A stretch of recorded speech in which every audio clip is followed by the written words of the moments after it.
เฮ้ยเอาคนมาปล่อยปลาตัวน้อยนี่คนมาปล่อยปลามันบ่ดีกายนี่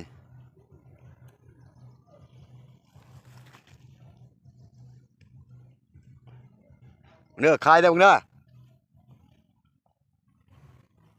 เอ้เพิ่นบ่ไป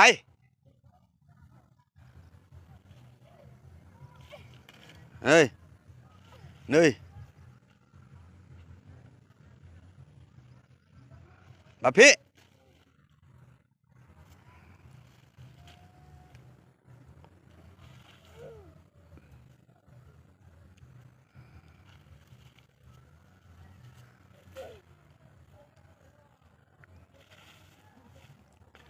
มันเห็ดสั่งไหมต้นมันเห็ดสั่งยายมันมาถิ่มเป็นปลาเพียงนี่นี่มันเห็ดนี่เพื่อนมันก็กวนแม่มันเลยนี่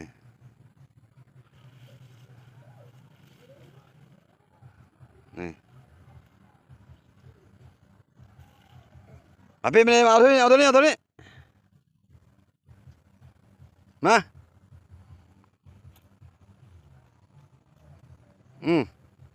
เงียบไป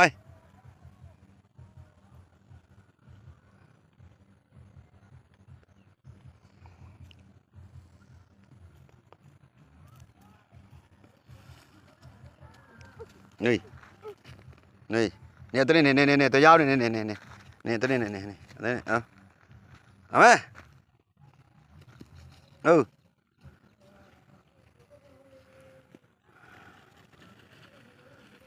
นี่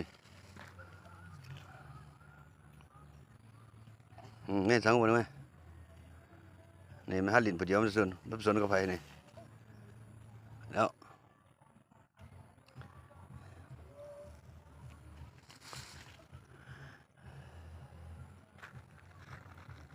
เอเนอ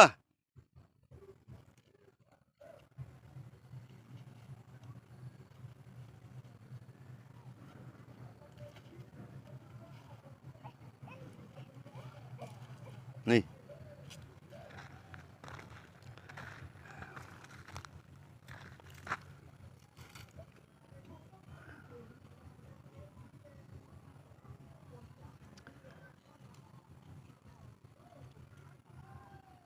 อ้าวหาย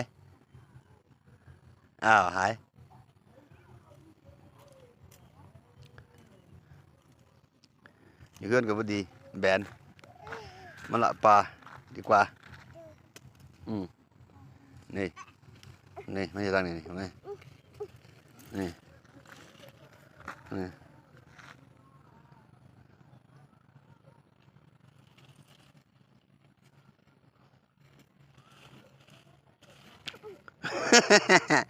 เอ๊ะ